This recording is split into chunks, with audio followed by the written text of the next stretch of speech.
All right, my MathCounts team, here we go. We've got the 2024-2025 workout number 5. As always, go ahead and try these problems out. Pause after I've read them, and then see how I solved it. Here we go, 181. So these are the ones where you can use a calculator. I think about 3 or 4 of these you're going to have to use a calculator, but a lot of these you can probably do without a calculator. Here we go. So the interquartile range, the IQR, of the test scores of a class of 27 students is 75. The teacher made a mistake on one of the questions, so she rewarded each student with an extra 15 points. Seriously? How bad was her mistake? Anyways, what is the interquartile range of the adjusted test scores? Okay, so her initial IQR, her interquartile range, was 75.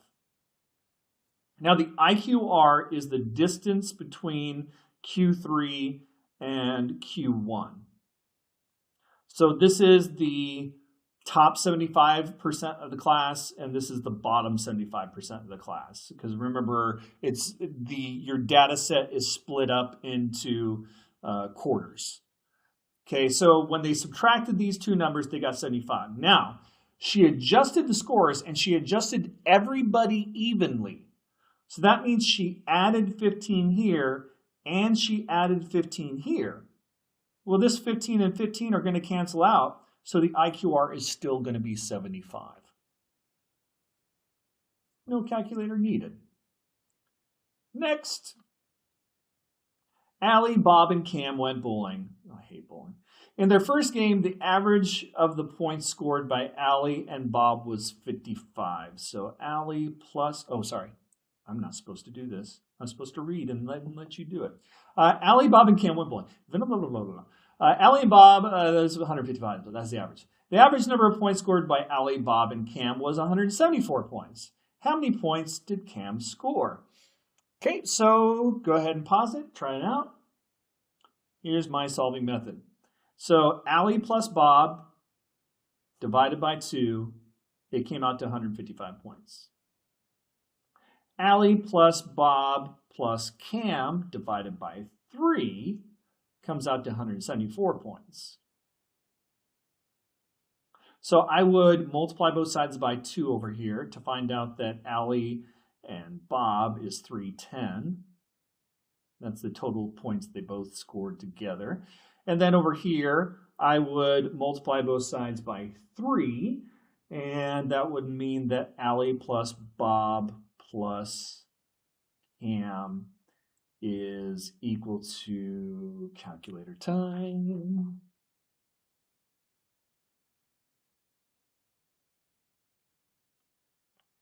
Ends up being 522. All right, so I know that A plus B is 310, so this part is 310. So I'm going to just subtract 310 from 522, and that's going to be Cam. So I subtract 310, I end up with 212 points. There's Cam. Next. Sammy is covering each of the 6 faces of a 36 by 24 by 16 box with a separate piece of fabric. She buys fabric so that each piece is 2 centimeters longer on both dimensions, length and width, than the actual size needed for its face. How many square centimeters of fabric does she need to buy in total? Okay, so she's got a box here. Okay, so the front of the box, let's say that this is 36 and 24. There's going to be 2 of these, the front and the very back of it.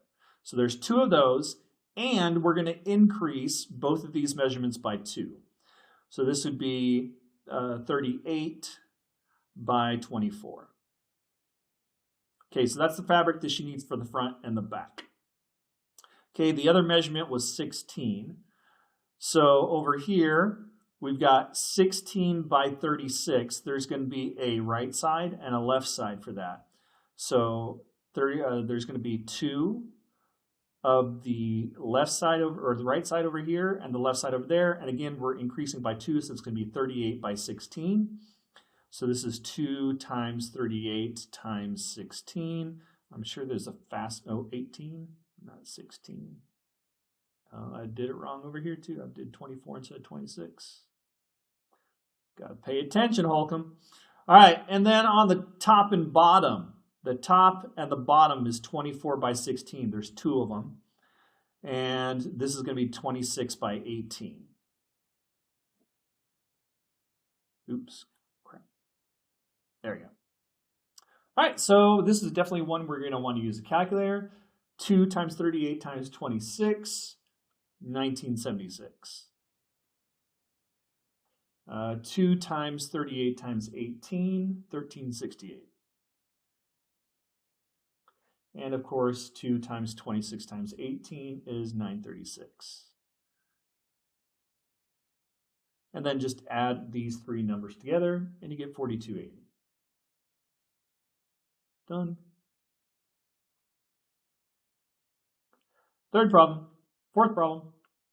How many permutations of the letters MathCounts start with M and end with S? Okay, so permutations, remember that the permutations is when order does matter, but we know that we're not going to use M in our permutation because it has to start with M, and we know that we're going to end with S because it has to end with S. Oh, sorry, I didn't pause. I get so excited to do the math, I forget to tell you to pause. All right, here we go. So how many letters am I left with? 1, 2, 3, 4, 5, 6, 7, 8. So there are 8 factorial ways to reorder the other 8 letters. But there is 2 T's in there.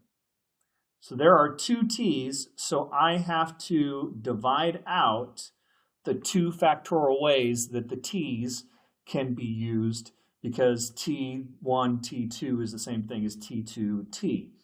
So I just reduce this out, and I'm left with 8 times 7 times 6 times 5 times 4 times 3, and then the 2's gone because of the 2 factorial on the bottom. Calculator time, and we just do 8 times 7 times 6 times 5 times 4 times 3, 20,160.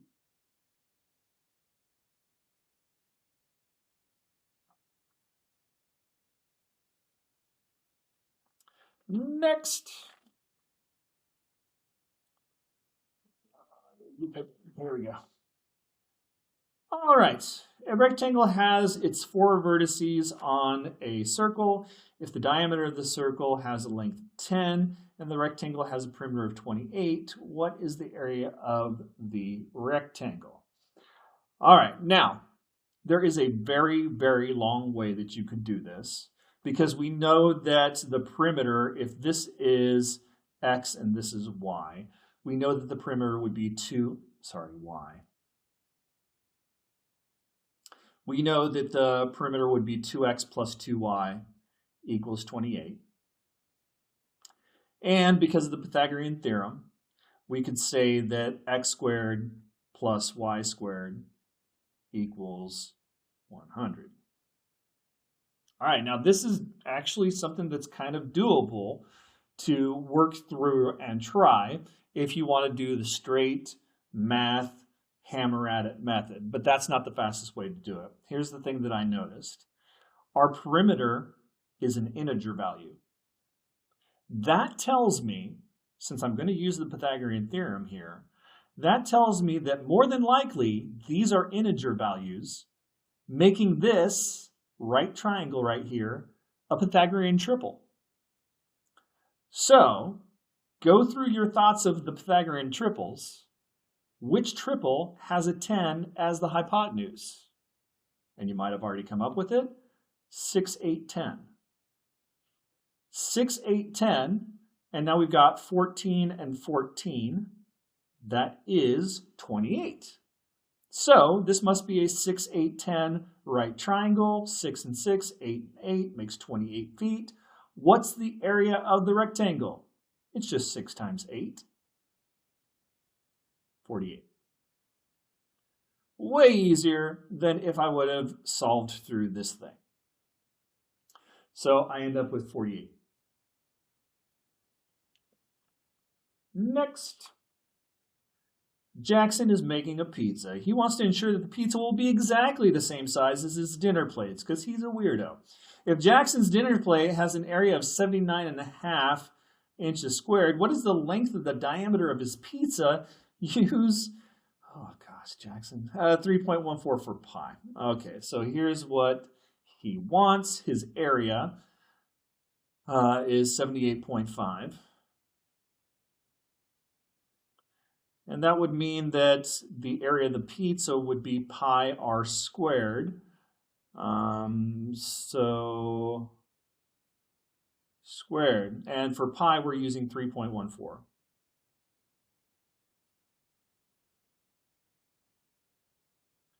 Okay, so let's take 78.5 and divide by 3.14. We get 25. Take the square root, and r is 5. But that's the radius. We want the diameter of his pizza. So his diameter must be twice that, 10. 10 is showing up a lot today. What's the deal? So I guess if you're at the competition and you don't know what to write 10. Or 1 or 0. Those are ones that always come up. Anywho. All right, an arithmetic sequence has 11 terms. The sum of the 11 terms is 561. The difference between the highest term and the lowest term is 40. What is the second term in the sequence? All right, think through it. Pause if you need to. And here we go. All right, so here's the first thing I knew. Since it's arithmetic, that means we're adding the same amount every time. So if I start at the first term and go all the way up to the 11th term, I'm going to add by the same number 10 times. So knowing that the difference between the lowest and the highest term is 40, that means my common difference is 40 divided by 10, 4. So I'm adding 4 each time. Everything is evenly spread out here. All right, here's another thing that I know. I know that the 6th term is right in the middle. We've got 5 terms at the beginning and 5 terms at the end. The 6th term is right in the middle. And that means that in this case, since everything is an equal distance apart, the median and the average are the same number. So I'm going to just find the average of all the terms. 561 divided by 11, what is that? 51. So I now know that the 6th term is 51. I want to find out what the second term, 3rd, 4th, 5th. So I just need to work my way back. 1, 2, 3, 4. So I just need to subtract 16, I think. We can do it one at a time. Subtract 4 from this one, we get 47. Subtract 4 from that, 43. Subtract 4 from that, 39. Subtract 4 from that, we get 35. Subtract 4 from that, we get 31. But we are looking for the second term in the sequence. And the second term in the sequence is 35. Next. Oh, this is just a calculator problem. All right, so try it out on your own. Here we go. The stem and leaf plot shown here shows the most recent math test scores for the 18th 6th grade students in Mr. Algebra's classroom.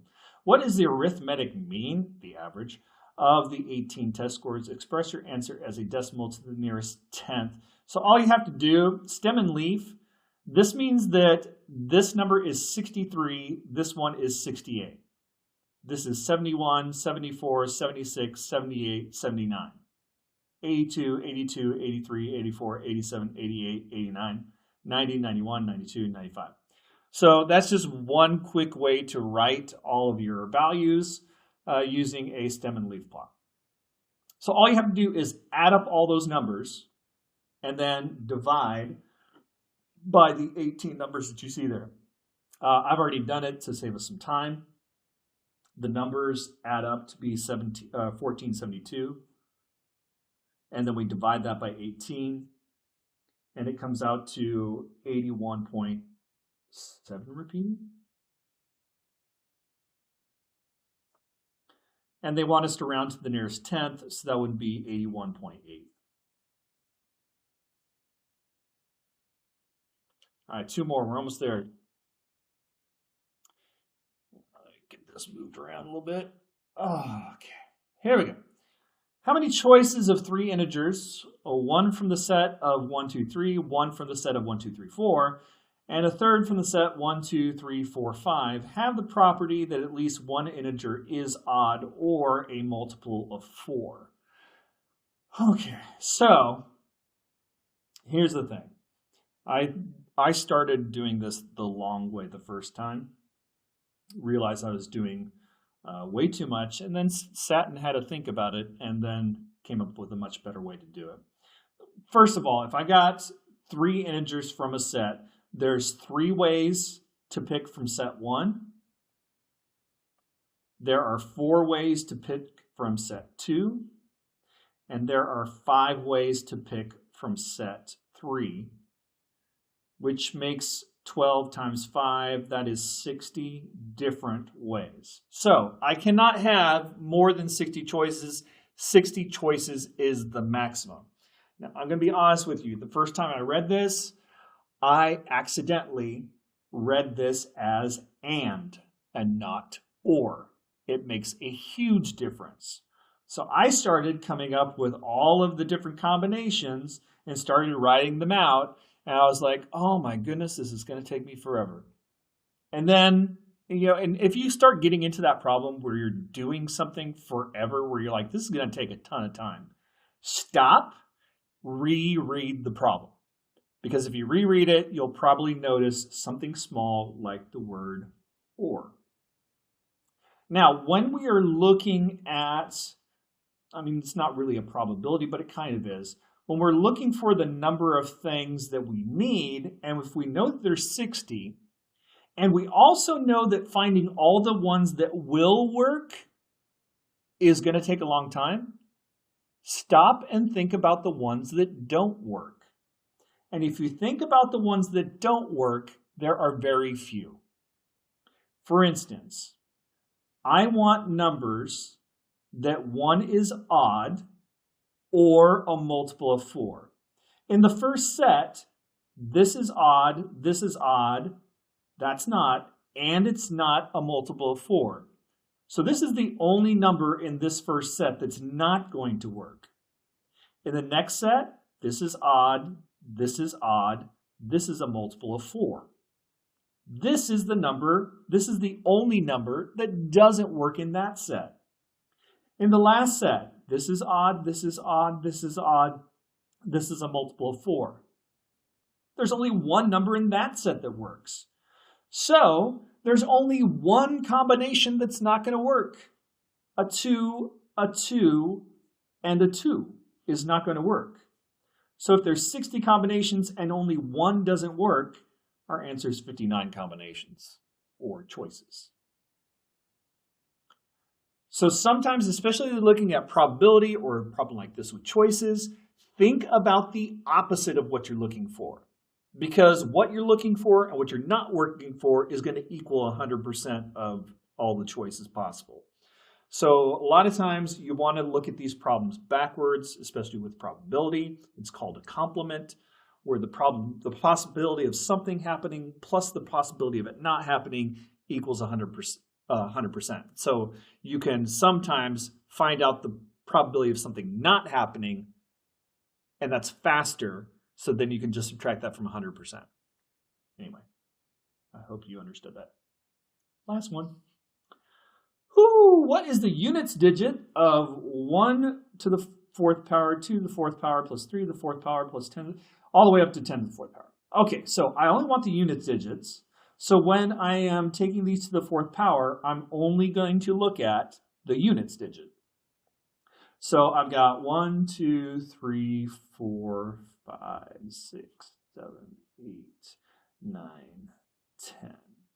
All right, to make this fast and not use a calculator, here's what I normally do. Well, this one, obviously, if I take 1 to the 4th power, the units digit is going to still be 1.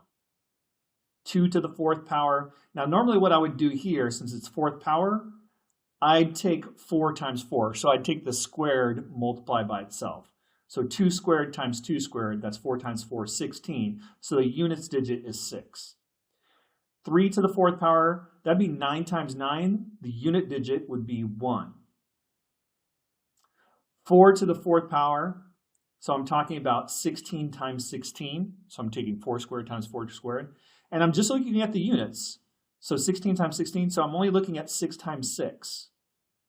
Just so you know what I'm talking about. So 4 to the 4th power is 4 to the 2nd times 4 to the 2nd, which is 16 times 16. I'm only looking at this digit, 6 times 6. That's 36, and the units digit is 6. Again, I'm not looking at the tens digit because it doesn't matter. I'm only looking at units. Units digit. Anyways, 25 times 25, 5, it's going to end in 5 no matter what. 36 times 36, that one's going to end in 6 no matter what. 49 times 49, that's going to end in 1. 64 times 64, 4 times 4 is 16, that's going to end in 6. 9 times 9, that's going to end in 1. 100 times 100, that's going to end in 0. All right, so all I have to do is add up these unit digits. So 1 plus 6 plus 1, 12, 14, 19, 20, 32, 33. I'm only worrying about the units digit, so the units digit would be 3. The end. That one was faster than the last one. Nice job, Holcomb. All right, guys, keep mathing hard. Again, if you have any trouble, come and see me at lunch. Bye-bye.